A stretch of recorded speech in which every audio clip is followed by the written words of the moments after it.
You talk a lot about this particular topic, authority power. I'm curious, what exactly does that mean? Secondly, why does it matter more than ever now? Think about authority power. To me, it's very different than expertise or thought leadership. This is the black belt level of your area of genius. It's being very specific with who you serve and what problem you solve. And expertise is the beginning phases of that. But when you become an authority power, you have.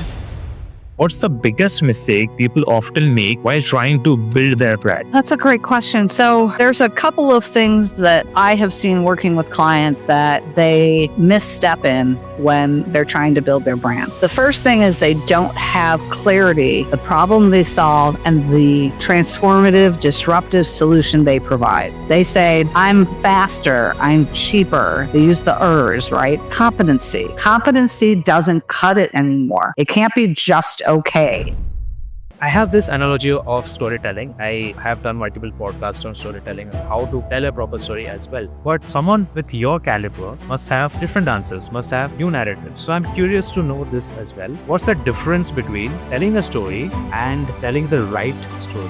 God, you just set me up. So I wrote a book with co-author Henry DeVries called Persuade with a Digital Content Story. And it actually won one of the top 11 content marketing books in the world to read in 2021, which actually kind of shocked me. I was like, oh, wow, okay, cool. When we talk about storytelling, why are we sharing a story? That's the first question. What are you hoping to get out of sharing a story? We're trying to show relatability, we're trying to show relevancy, and we're trying to build trust. People buy from people they know, like, and trust. And people are hardwired for stories. So your story does matter. Hello everyone, I'm Pratyush and welcome back to a fresh episode of The Underdog Protagonist.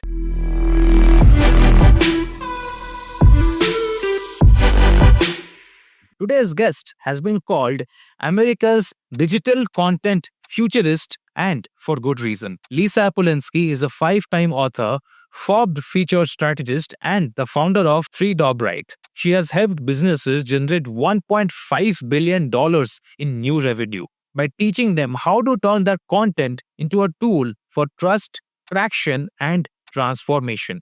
From brand storytelling to authority power, Lisa's mission is clear: to help entrepreneurs and experts become the go-to voice for the problem they are trying to solve, not just online, but in real life. So without any further ado, let's welcome Lisa Apolinski to the podcast. Hi, Lisa. Welcome to the Underdog Protagonist podcast. How are you? I'm very well, Pratyush. Thank you so much for having me. I'm so excited to talk to you. Likewise. But before we begin this podcast episode, I want you to share a little bit about yourself, like what you do, who you are, and what are you best known for, to give context to our listeners. Sure. So my name is Lisa Apolinski. I work with authors, speakers, consultants, and small business owners who want to establish or reestablish their authority power so they become the clear, no-brainer go-to in their industry for the problem that they solve. AI has dubbed me the digital dominance strategist, and I have been called the authority on authority power. So how do you become a go-to expert in your field? So just define this authority power, I have listened to a lot of your podcast episodes as well, like where you have appeared. You talk a lot about this particular topic, the authority power. And I'm curious, what exactly does that mean? And secondly, why does it matter more than ever now? Yeah, absolutely. So when you think about authority power, to me, it's very different than expertise or thought leadership. This is the black belt level of your area of genius. It's being very specific with who you serve and what problem you solve. And expertise is the beginning phases of that. But when you become an authority power, you have a vast amount of actual applicable knowledge and experience. You've seen a lot of stuff. You've gone through some things, and you're able to help your clients go through those things as well. Now, I used to say that authority power is based on how long you've been working in your field. I can't really say that anymore. Back in 94, 97, when I started way back when, it took several years or even a decade for the next technological advancement to happen and to see something that would disrupt you so that you could really hone your skills and have that ability to get through and weather different storms. We're at a point now where it seems like we're being hit every other week with a different economic, financial, global problem, right? It's just coming at us in tsunami waves. Yeah. And we have technological advancements happening at lightning speed. So before, where you'd have a blip and everyone would go, ah, and then they'd have time to recover. Now it's blip, blip, blip, blip. So, before I used to say, oh, look for someone who has been doing stuff for 10, 15, 20, 30 years. I actually don't feel like I can say that anymore. Someone who's been doing this for 5 years has had a lot of experience with some really bad stuff. I do think with continued work, you continue to hone those abilities. And again, it's getting into that area of genius. Why it's so critical now, I think it's on two fronts. I'm going to first talk about technology, and then I'm going to talk about really human capacity to get through bad stuff. So with AI, you have a competency already at your fingertips, right? I can go in on AI and ask them, how do I do personal branding? What's some strategies I can do for thought leadership? I can ask these questions and get a very superficial answer. And authority power has to go beyond that competency. It has to have the stories that can be shared. It has to have the depth of knowledge. I personally have taken market share through 9/11, a recession with a housing bubble blow up, a pandemic, and now a global tariff war. So I feel like one more and I get a set of steak knives. Like, this has been insane, the amount of things that I've had to work through, and just all these shifts. So that's number one. AI is making you really define that area of genius. And when I talk about area of genius, I mean the one thing, and I do mean one thing, that if you only got that work for the rest of your career, it would bring you passion. It would bring you joy. It's something that you're like, yeah, if I got in front of someone and I was able to talk to them, they would be like, oh my God, you are the answer to all my problems. Please solve this. Let me throw a bunch of money at you. That's the area of genius I want you to focus on. Something that disrupts your industry, that's transformative, that you do that nobody else can. It's a unique set of skills that you have developed over a very long career. So that's the technology side. The other side is because we're having these disruptions like every other month, people just have an amazing amount of fear.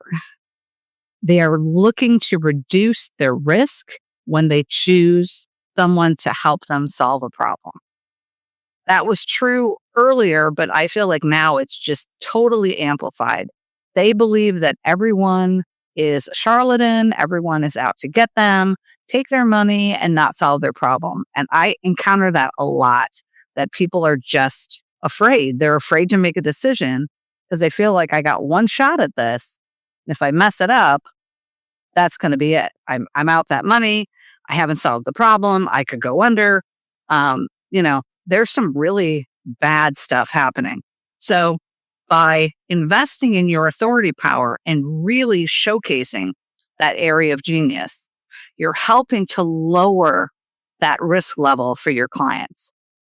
They see what you can do. You showed up consistently. You share knowledge and expertise freely, because what you share is a tiny fraction of everything that you're able to do, because you have all those nuances that really make a difference between doing okay going along and just adding fuel to that rocket ship and just flying to that success point.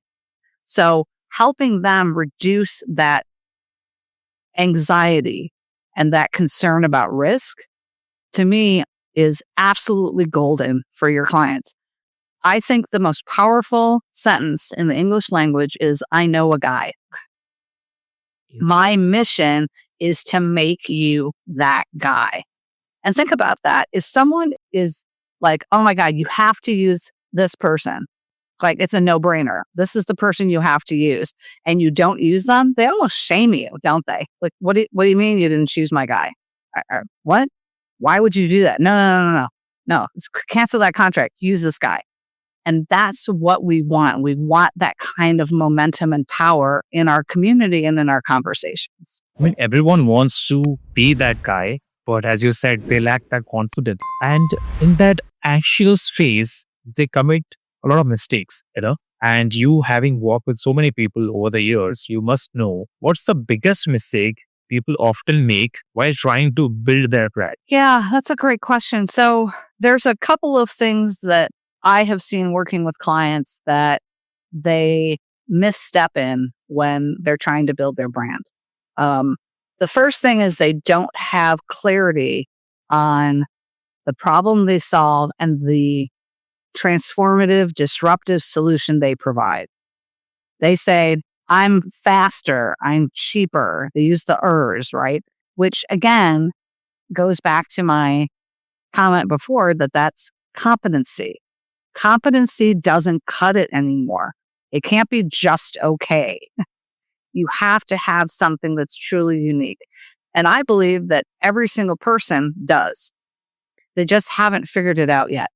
And it's probably something that they consider a throwaway that actually, when it's shared with a client, it's mind-blowing. It's life-altering.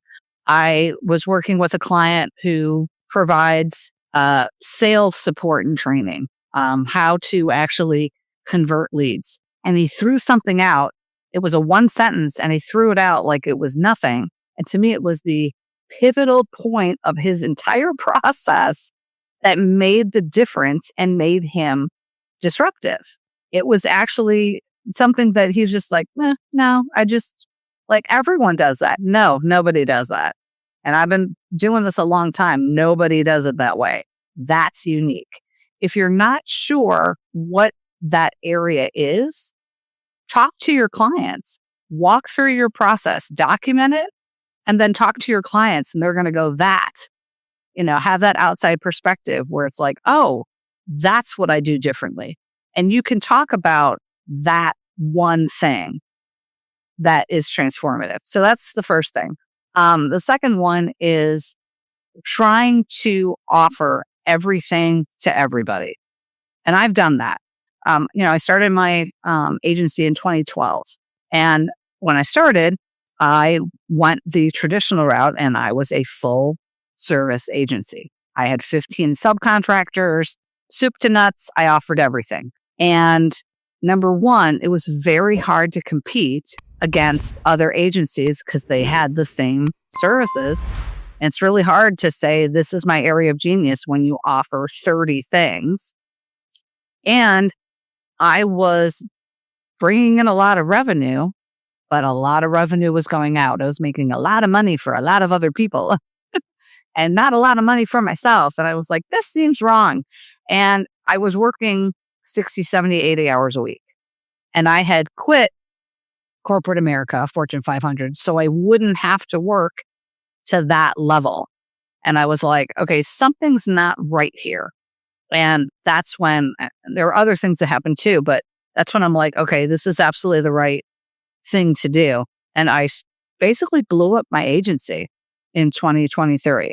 I just went, you know what? I got to start over. I got to get back to basics. And that's when I really honed in on authority and content. And that's all I do now. Now, if you need a website, if you need a PR person, if you need a booking agent, if you need a graphic designer, if you need, an SEO person, if you need a videographer, I know a guy. A lot of people I know that I can refer you to, but I no longer do that because that's not my area of genius. I I didn't go to graphic design school. I'm not a videographer. I know enough about SEO, but not to the level that an SEO expert, a true authority does. And that shifts like every other day. So making sure that I got very clear as to what I truly do and where I can truly make the most impact with my clients. And to me, that is helping them unleash their authority power and become that clear go-to. Gotcha. I mean, it's all about that strategic positioning, and you have to choose your core, like where you're best at, and you have to market that to everyone instead of diverting or pivoting to multiple things. And I believe there's this one key component that helps everyone do that is a compelling brand story. People do not buy your products. People don't buy because yours is the best. People don't buy because it's unique. People only buy in because they love the story behind it. Talk about any big brand. They are successful today because the story that have been narrated to the customers resonate with them. They like the story. They buy in the idea. That's why they buy the products next, right? Right. So I have this analogy of storytelling. I have done multiple podcasts on storytelling, how to tell a proper story as well. But someone with your caliber must have different answers, must have new narratives. So I'm curious to know this as well. What's the difference between telling a story and telling the right story? God, you just set me up. Yay! Thank you for this. That makes me so happy. Yeah. So I wrote a book with my co-author Henry DeVries called "Persuade with a Digital Content Story," and it actually won. It was named one of the top 11 content marketing books in the world to read in 2021, which actually kind of shocked me, to be honest. I was like, oh, wow. Okay, cool. When we talk about storytelling, why are we sharing a story? That's the first question. What are you hoping to get out of sharing a story? We're trying to show relatability. We're trying to show relevancy. And we're trying to build trust. People buy from people they know, like, and trust. And people are hardwired for stories. So your story does matter. When I work with clients about how to bring in stories into their conversations, into their content, into their presentations, the one thing that they have to kind of reimagine and really shift their mindset around, and it can be a struggle, is you are not the important thing in your story. Just like in your personal brand, and I wrote a book on that too, The Greatest Personal Brand Story Ever Told. Personal brand has nothing to do with you. Your story has nothing to do with you. I'm going to say that again. It has nothing to do with you. It's your reader's journey that should be your focus. So if I want to make sure the reader can follow a story and put themselves in it, I need to make sure that my hero is someone that is relatable to my audience. And that's going to be your client. So when you talk about how, you help someone get from where they are to that future success point, you have to talk from the viewpoint of that client. A lot of times we want to fall into, these are the things I did, and this is how I helped, and me, and I. No, absolutely not. If you think about the story that I told about my one client, I talked about him. I talked about his journey, what he did, something that he overlooked. And then when we documented, he saw it and went, oh, that's great. And once he saw it, you could never unsee it. So when you write the story, you have to look at it from the viewpoint of, your reader putting themselves in. And think about that.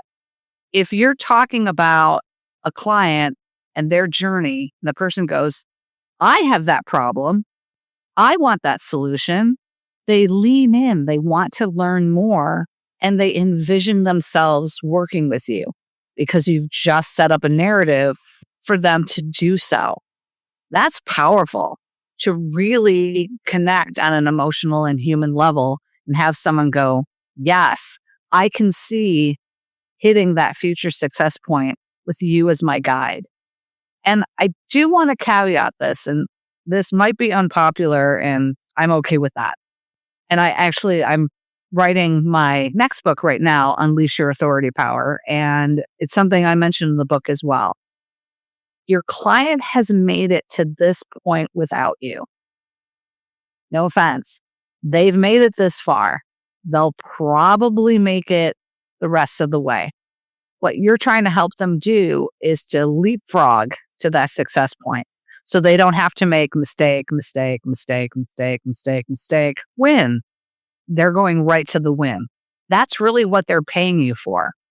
I want to get, to the West Coast, and I need you to guide me because you've done it 10 times, kind of a thing. It's lowering risk because you've done it. And so they can follow you because you have much more experience than they do. And it's accelerating that, getting to that success point without all the mistakes along the way. Because any number of mistakes could cause, a catastrophic failure in your business. I mean, that could happen. One bad error could totally wipe out your business and you're starting over, or dramatically reduce your client load and then you're starting over. So that's really what they're paying you for. They're paying you to get them to that future success point.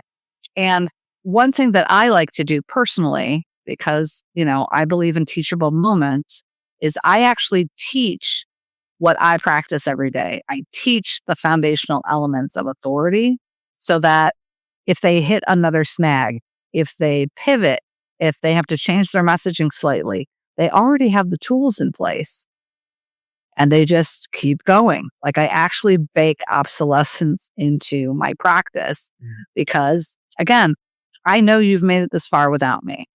Once I've helped you, I'm going to give you a hug and a shove and push you out of the nest and watch you fly away. And you'll be soaring. You don't need me because you have the wings to fly. Now you just know how to use them. The major setback I think people are facing is because of AI kind of taking over. We are in the age of automation, right? And during this age of automation, to maintain one's tone and authority is really difficult, like a challenge. So a lot of creators are using AI. I mean, that's true. And they're kind of trying to adapt to this new ever-changing technology. But often what is happening is that they are losing their voice in the process. What's your take on this? So AI is a tool like anything else. If you're leaning on it too much to handle everything, you will lose that nuanced human voice and the stories that are behind your knowledge, skills, and attitudes. And you should be gathering stories almost every day. I mean, you encounter new people, you see things, and you can share that. I think AI is there, just like a calculator is there to help you with math. You still have to be able to do math. The calculator is there just to accelerate things. And AI is really there to scale and to create, right? Best thing that I can do is get you there faster and get more out. That's what AI is for. It's like 1,000 little assistants that are helping you. Sure. So when you're leaning into AI, especially for content creation, I like to use it for research, right? What's the sentiment? What are other competitors doing? Because it can gather information and pull it in. But then I also look at the sources to see if I have a slightly different take. If I see something that the AI model did not, that's how my area of genius can come in. And I also make sure that if I am using AI, I'm using it maybe to flush out an idea, and then I'm taking it and writing it. If you do decide to have it write everything, it can really strip out your voice and your brand personality and your humanity. And, you can't just say, write me a 200-word article about XYZ and then just take it and shove it on the internet, because you are recapping what everyone else has said. Leaders always lead. You need to add your 2 cents on what's happening and where it's going. Because if I can get the same information just pulling it off of AI, why would I pay you? It's making sure you're adding that added value. And I also think, it's kind of a double-edged sword, right? That you're trying to show value beyond AI, but that you still have to be seen by AI. It's very, very frustrating. And if you haven't done it, and I tell my clients to do this all the time, and I would do it like maybe once a month. It doesn't have to be like every day. I periodically go in and what is Lisa Apolinski known for? And I do it on a couple different AI platforms because I'd like to see what it's pulling in and what it's thinking could be of value. I did it over the weekend for one of my chapters, but then it talked about how I transcend B2B and B2C communications because I look at the human aspect of P2P, person to person, people to people. So I think I've written that like once. I say it a lot. It is my soapbox. I hate the term, and I mean hate, and I don't use that word often. I hate the term B2B, B2C. I hate it because it's not accurate. If you're a business, you are a person in a business. If you are selling to another business, you're selling to people in that business. It's not that you suddenly are having, Google and Amazon talking to each other. No, those are inanimate objects. It's the people at Google talking to the people at Amazon, people to people, person to person. It has to still start with that human interaction, that relationship. That will never change. And I say that all the time. I've said it on stage. I've said it in interviews. I've said it in podcasts. And again, I've only written it once. And when I put it into ChatGPT, that's one of the things it reflected back to me, that was, in its mind, what makes Lisa different. I mean, it actually said that.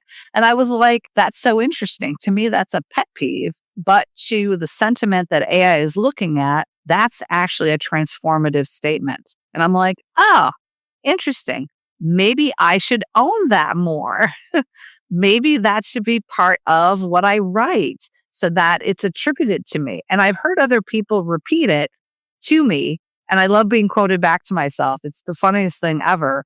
And I ask them, where did you hear that? And they're like, I think I heard it on a podcast, and I don't think I've heard anybody else say it. And I listen to a lot of stuff. Yeah. And again, it was a pet peeve of mine that's turned into an area of genius. And I wouldn't have known that if I hadn't done a search on AI. So to me, it's worth it. Go in, see what it's saying about you. Is it accurate? Is it the area of genius that you want it to reflect back to you? Is there anything else that maybe is part of that area of genius that you've kind of dismissed? Like, again, well, that's just my soapbox statement. That's me being, irritated and going, stop using that term. And, and it says, no, that's actually kind of cool. And that, people like that statement. So to me, it's important to research yourself. I used to say, do a Google search and see what comes back. And you still should do that. But now you need to add AI into that mix. What are you known for? What's your area of genius? Who do you work with? Any of those items. And if there's something that's inaccurate, then that's an area that you have to start to address in your content. Exactly. I mean, it's such a deep topic, but I want to shift gears to the ROI of storytelling. What does it really bring back to anyone who is trying to tell a story? Let's talk about how it goes beyond engagement and how it drives businesses, how content drives businesses. You have helped companies generate over $1 billion in revenue, right? And I want to know, what is that one thing they do consistently right. Yeah. Whether it's a Fortune 500 company, whether it's someone who's working on a career trajectory, whether it's an author or speaker or consultant or small business owner, persuasive stories are stories that have stickiness. So if I tell you my features and benefits of my program, you're going to glaze over. You're not going to listen to me, and it's not going to be retained in your head. It's not, right? It's just not going to happen. However, if I tell you a story related to the results someone got because of my features and benefits, right? And again, they're not paying you for your features and benefits. They're paying you for a future success point. Get real clear with that right now. They're not paying you because, you have an SEO software program, or, you have X number of years of experience. They're not paying you for that. They'll pay someone who has 6 months of experience if they know they can get to a future success point. Yeah. It's about the results people get when working with you. When you focus on that in your story, and again, you make your client your hero and you're just the guide, guiding them to that future success point, they retain that information. It's, again, people are hardwired for stories. If you think about one of your favorite movies, a movie that you've watched a dozen times. I'm a crazy Harry Potter fan. I could probably interact and act out every single movie and every single line in that movie. Is it that I've memorized lines, or have I internalized the story? Don't you want your future clients to internalize the story about your area of genius? Don't you want them to be able to repeat it to others and say, oh my God, I had the best call, and they share the actual parable, the story that you shared? That's the stickiness we're looking for. So there are social chasing options, right? Engagement, likes, shares, comments. That's great. But when it comes down to it, what is the story you want them to hold on to, and that emotion that's attached to that? To me, that's the most important thing. I remember, so there's someone that I follow on LinkedIn, Betsy Tong. She's amazing. And I remember the first post that I interacted with her. Think about that. And I've been following her for, I think, 6 or 9 months now. And I absolutely adore her. And I talk about her all the time. And it was a story about her friend who was working and killing herself working, and gained 15 pounds and, went on antidepressants and was in the office 80 hours a week, and then, killing herself to get projects done. And then, whoop, she, oh, we're restructuring. Bye-bye. She hadn't invested in herself. She invested in the company instead of investing in her own authority. That's a story that stuck with me because that used to be me. I did that for many years in Fortune 500 companies. I worked ridiculous hours with the hopes that I was going to get promoted. I would, leave my house at 7 a.m. and not come back till 7, 8 o'clock at night. I would work weekends. I mean, it was insane and it was unsustainable. And the benefits, the cost benefits didn't pan out. Did I get the promotions that I was looking for? Not always. Did I get any kind of pay raises? Very rarely, maybe an annual increase, but nothing that said, oh my God, we recognize what you're doing and we want to do something for you. I would get accolades all the time. I would have the president of the division or the president of the company see what I was doing. I got on their radar. So I had authority, but then I gave it away. And we do it all the time. We do it all the time. But that story stuck with me.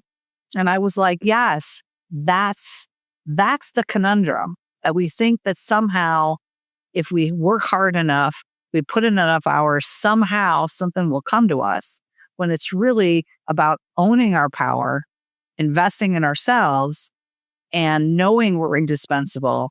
And if a company can't recognize that, we can move on. And that doesn't mean that you have to open your own company. That is not for everybody. And I recognize that. Owning your own business, as you know, can just suck. There's a lot of great things about it. And there's a lot of things that it's awful. And that's okay. But knowing that you can invest yourself and own your own authority so that you hold that power and you don't give it away. That's what resonated to me in that post. And it's funny, right? I'm talking about it with detail and you can tell it still brings up that emotion for me. It had stickiness. And it's not that, God bless Betsy. Her whole thing was, this is something that I see, and I want people to know that number one, they're not alone. Happens all the time. And it happened to her. She worked for IBM. She worked for Intel. And they were just like, thanks for all your contributions. Thanks for making us a lot of money. Out the door you go. And it happened to her over and over again, which is why she went on her own, because she was like, this is ridiculous. It was passionate for her too. So we now, I feel like she's standing with me, right? Because we have a common experience that we can talk to. And that's what makes relationships work. So it's all about creating a connection that is lasting. Yeah. We often misunderstand that the content we are telling, the stories that we are, spreading, is this for that particular movement. But surprisingly, it's for the longevity, it's to build trust, and it's to build a legacy for yourself. Right? That's right. That's right. And it shows your humanity.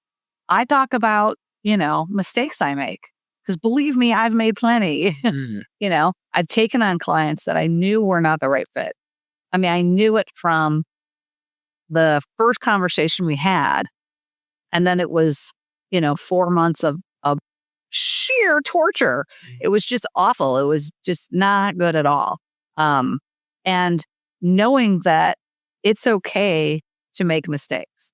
It's okay to have missteps. It's okay to pick a wrong path.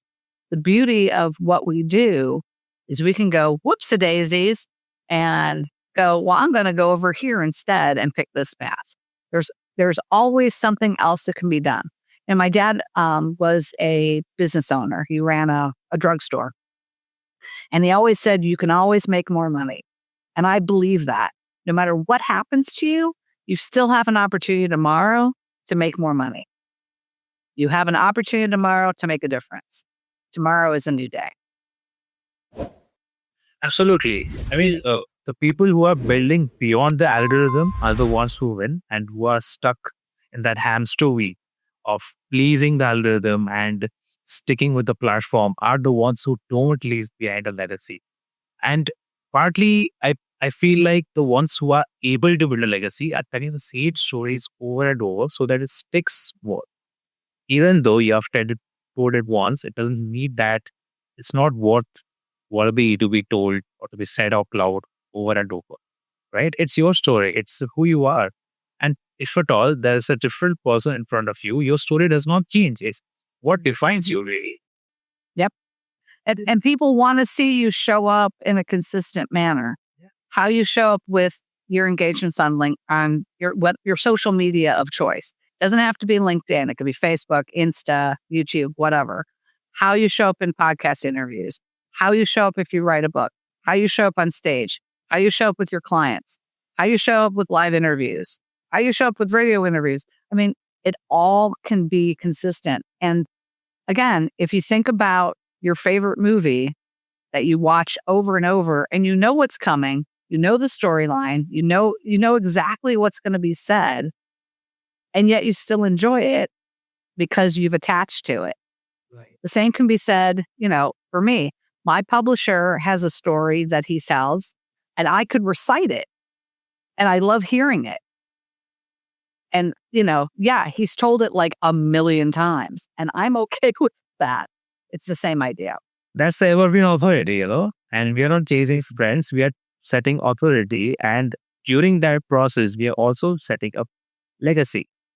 Yes. So, evergreen authority. I love that. Absolutely. Just because I brought that up because people are stuck in that hamster wheel, trying to do over and over the same thing over and over, but not landing anywhere. Mostly because probably they're lacking purpose. But secondly, I believe the evergreen authority is not present. They're not saying their own story. They're narrating something that is an ideal scenario that might be plausible for the algorithm, for the potential people, but it's not connecting, you know?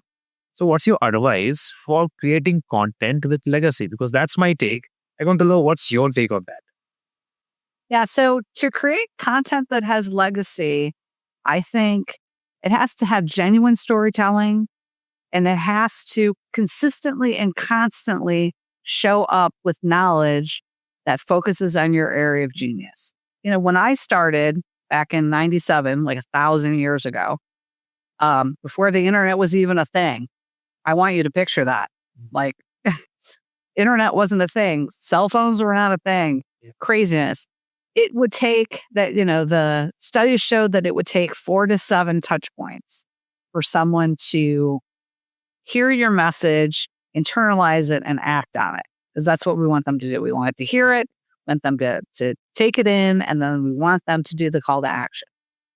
I think the last study that I read, and I could be, it's changing like every other day. The last study I read is it has to be 70 touch points now, 10 times as much to get through. If you change your strategy, if you change how you show up every time, you're starting from scratch.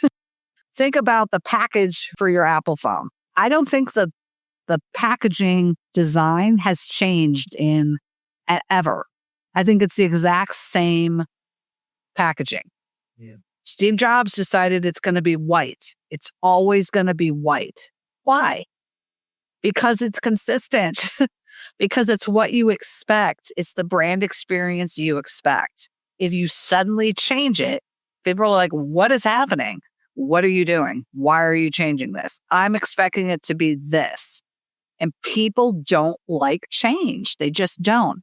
So when you're doing your content, if you're trying one thing and then you're like, oh, this isn't working, and a week later you try something else, you're basically starting over and you're confusing your audience as to who you are and why you matter. Don't confuse them. Stick to it. You know the stories. You know why you became what you are today. You know that aha moment, that origin story. And if you don't, go back and document it. There was a moment, like for me, there was a moment where I was working in a Fortune 500 company. And then there was one thing that happened. And then suddenly I thought, maybe I could run my own business. That thought had never occurred before that point. What is that point for you? Find it, write it down. People like those stories because it's like, oh my God, that was a transformative moment. Yeah. And you're sharing vulnerability and something interesting with me. And again, be consistent with how you show up. Consistent brand voice, consistent story formula. If I were Disney and I started out with Once Upon a Time for 5 years with my stories, and then I decided to change that beginning, people would be like, what are you doing? I'm expecting you, just like with Star Wars. If you watch Star Wars, if suddenly they weren't doing the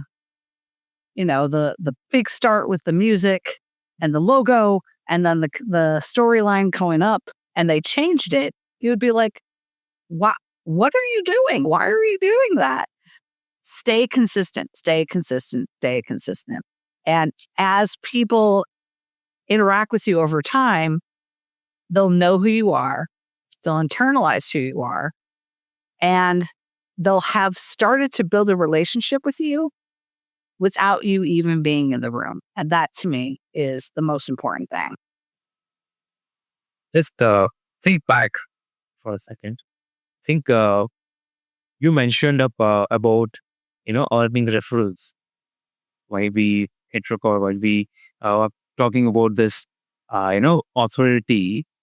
You said something about earning referrals, and you try to refer someone who you have built connection with, and that person sticks.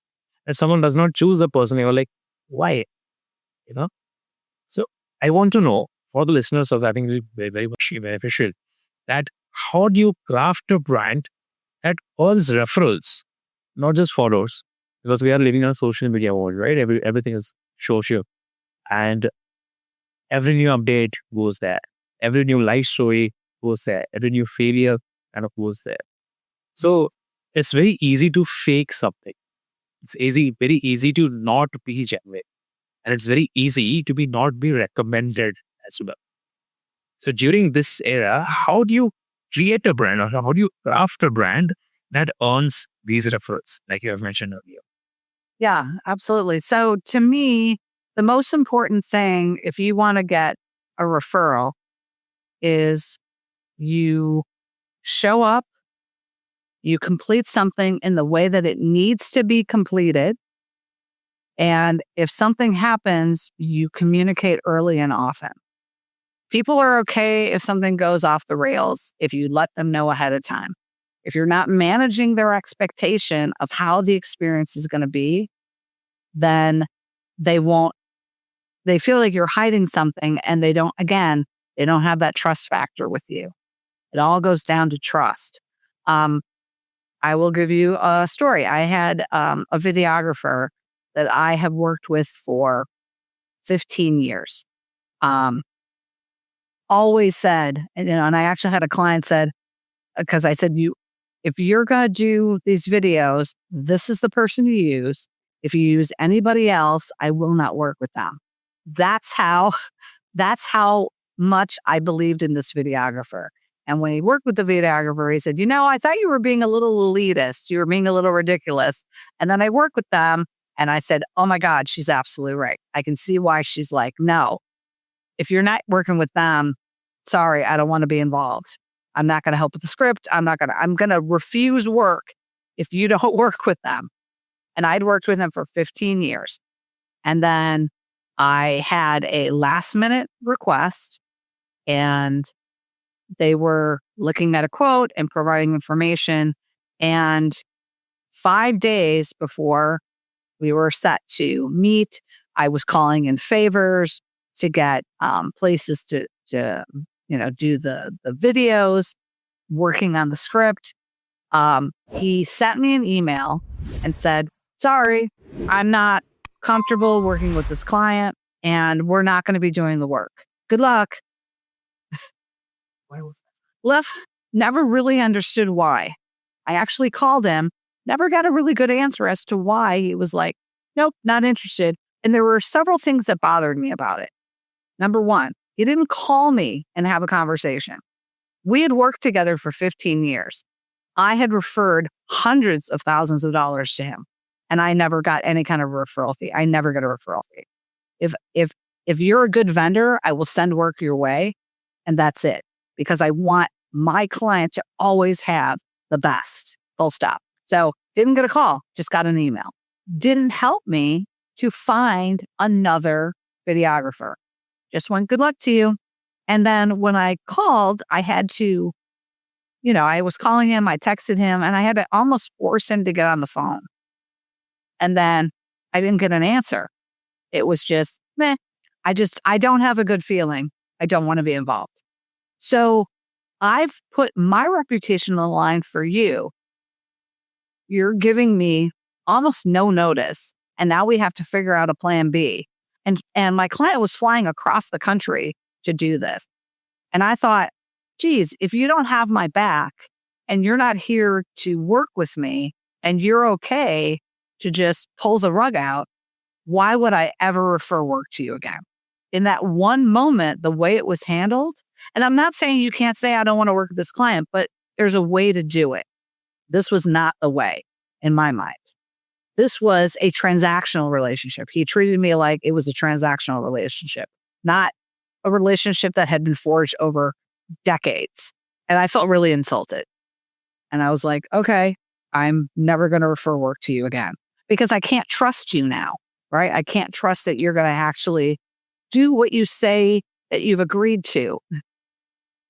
That's a problem for me. When you're looking at becoming a referral source, you have to be reliable. You have to be consistent. You have to show up. People have to know if I give this work to you, you're going to do right by my client because they don't have a relationship with you. They don't know you. They know me. And if something goes sour, they're going to be irritated with you, but they're going to go after me. And I have a real problem with that. So anybody that I refer to, I know that they're going to go above and beyond. I know they're going to do what's right for my client. I know it's not just about give me a bunch of money. It's I'm here to help you succeed and get over this problem, and I'm going to help you solve it. And those are the best referrals.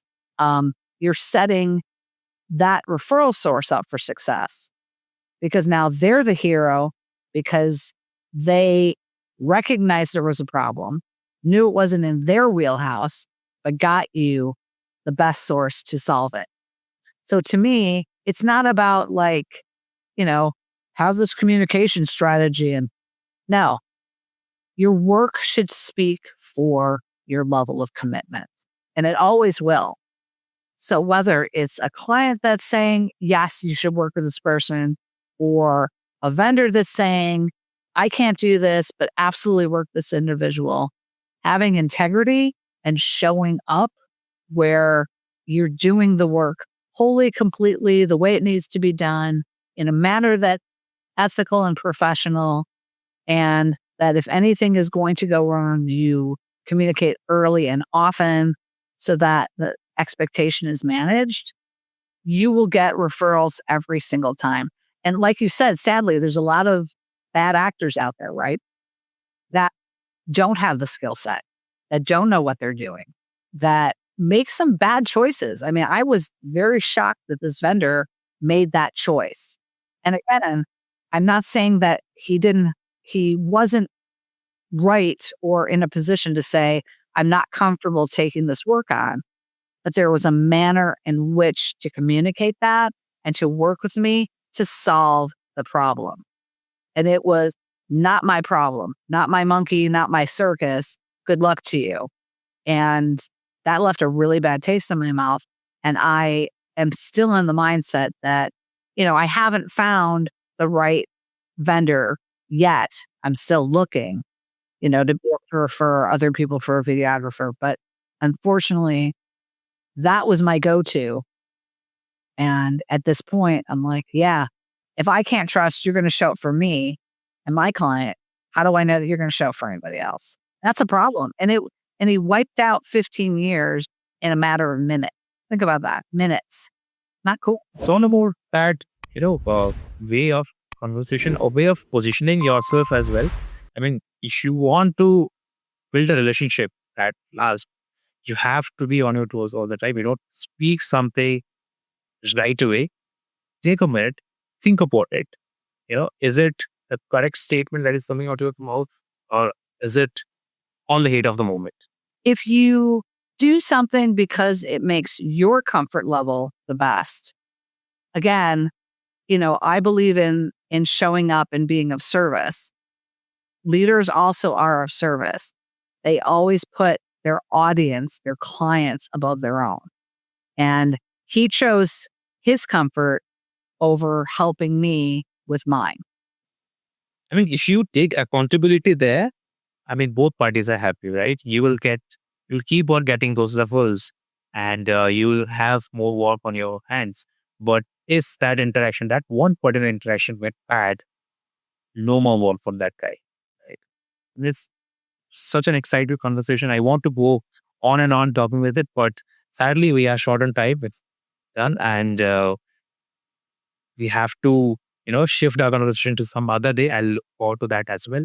But before we part our ways, you have anything you have to share to our listeners, any final message you want to give of it before we, shut this recording down? Yeah. So I always like to end, and I end my keynotes this way. I end my interviews this way. Wherever you are in your digital marketing journey, building authority, building your brand, creating content, becoming a referral source, developing a website, setting an email campaign, wherever you are, look at it as a climb with no summit.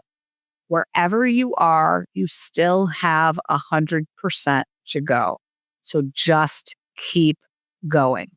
Every day is an opportunity to move the needle just a little bit more. Awesome. Thank you so much, Lisa. Thank you so much for spending your time with me. Absolutely, Pratyush. It was wonderful. Thank you. Thank you so much. Thank you so much for tuning in. I hope you found this episode insightful. I'll leave links to Lisa's socials and her books down in the description and show notes for you to go and check it out. I'll catch you in the next one. But until then, take care.